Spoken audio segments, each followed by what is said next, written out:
Captain, हमें इन पर हमला करना चाहिए। इसका कोई फायदा नहीं, तुम जानते हो ना, हमारे पास जो भी हथियार है वो इस लायक नहीं है कि इनका कुछ बिगाड़ सके। अगर इस मुसीबत से कोई निपट सकता है तो वो है हंटर्स।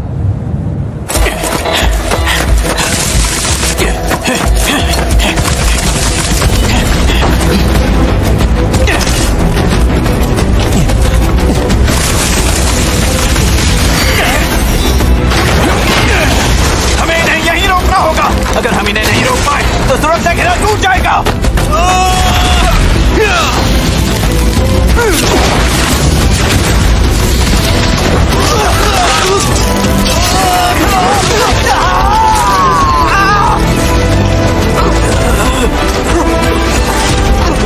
कोई फायदा नहीं है, ये हम निचले रैंक के लोगों की बस की बात नहीं है। ये क्या, मैं बेहोश हो रहा हूँ।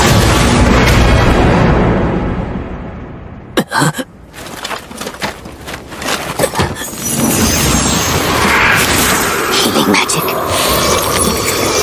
क्या बात है, मेरे जख्म भर रहे हैं। पीछे देखो युंगू, पीछे देखो। यूने समंदर दोरी करो।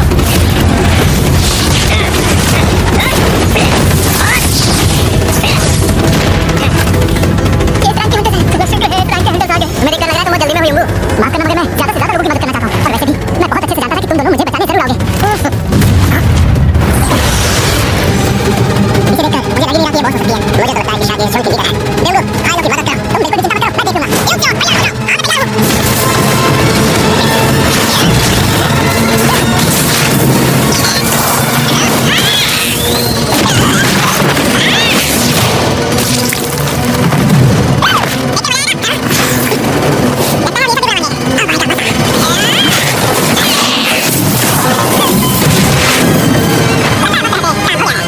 हासिल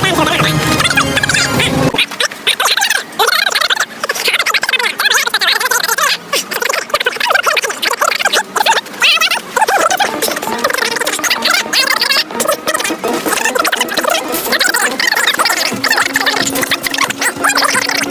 जा सकता है, जिनसे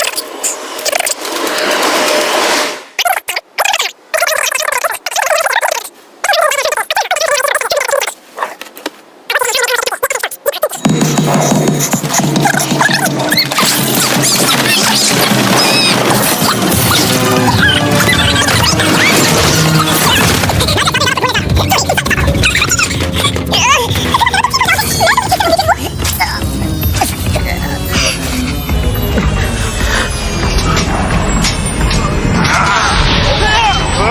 शक्तिशाली हथियार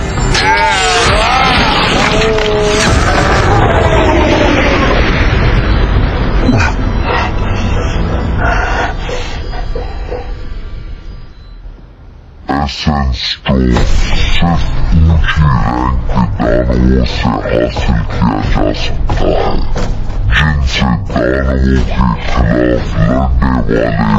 सामान बनाए जा सकते हैं।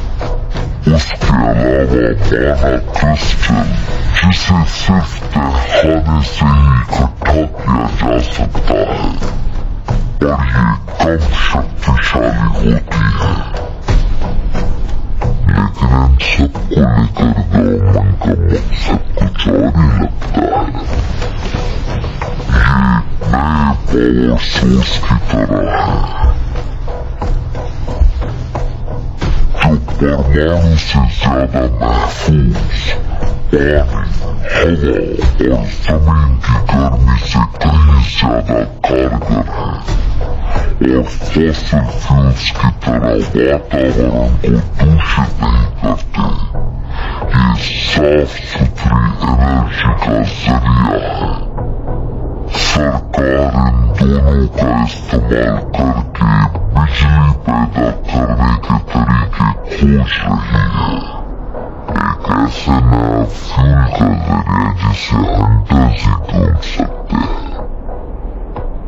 इसीलिए जो जिम्मेदारी हंटर्स के कंधों पर है वो इतनी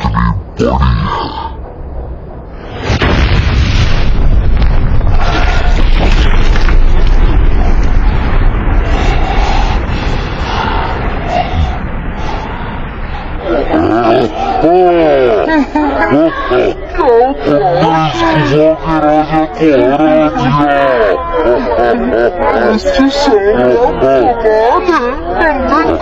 है। जिन्हों सुनो, मुझे सच सच बताओ, तुम अपनी किसी जिद में आकर तो हंटर नहीं बने हो ना? क्योंकि अगर ऐसा ही रहा तो वो दिन दूर नहीं जब इससे बड़ा नुकसान होगा।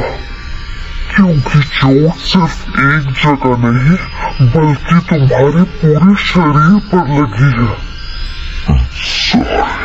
मुझे सॉरी बोलने की जरूरत नहीं है, बस इतना बताओ कि मैंने जो कहा वो समझे या नहीं।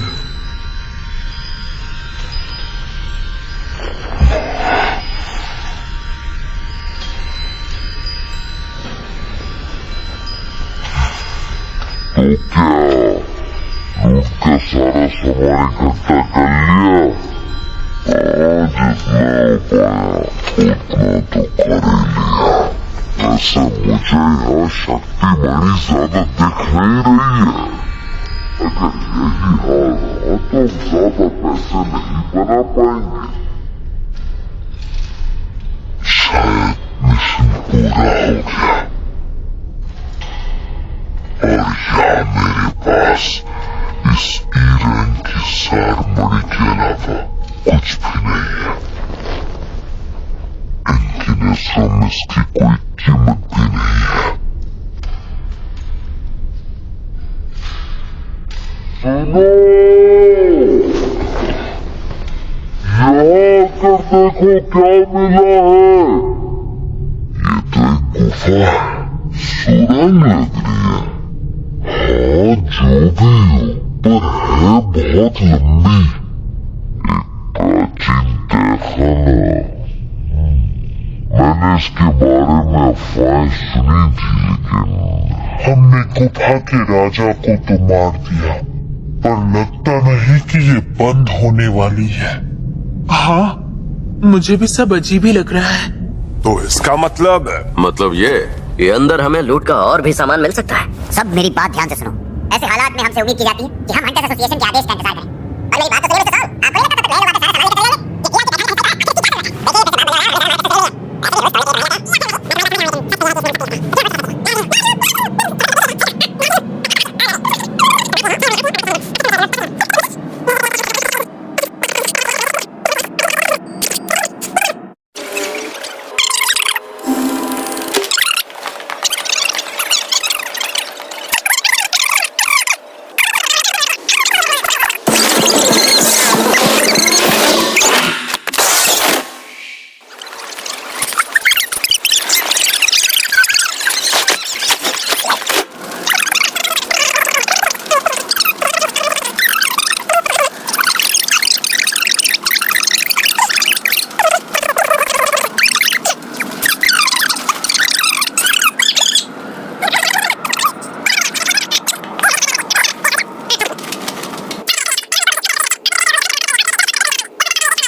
मैं पहले भी कई बार मौत के कगार पर खड़ा हो चुका हूँ। अपनी पहली रेड में मैं मेरे साथियों से अलग हो गया था और फंस गया था। मुझ पर ही रैंक के दानवों ने हमला किया और उसके बाद मेरे कई हफ्ते अस्पताल में गुजरे। उससे पहले भी मैं एक भूल भुलैया में लगभग भूखा मरने वाला था। इससे फर्क नहीं पड़ता कि तहखाना कितने निचले रैंक का है, मैं हमेशा खुद को मौत के मुंह में ही पाता था। ज्यादातर हंटर्स सार मड़ियों को बेचकर मिले पैसों से अपने लिए हथियार खरीद लेते थे ताकि वो ज्यादा ताकतवर दानवों को हराकर बड़े से बड़ा इनाम जीत सके।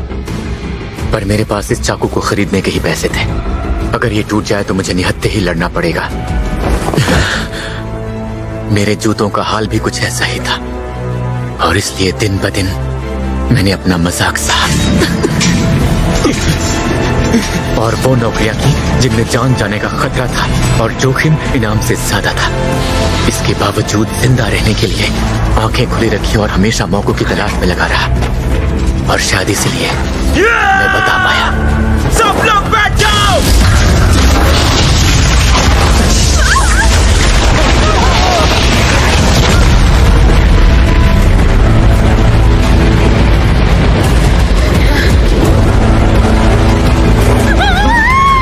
ये क्या हुआ?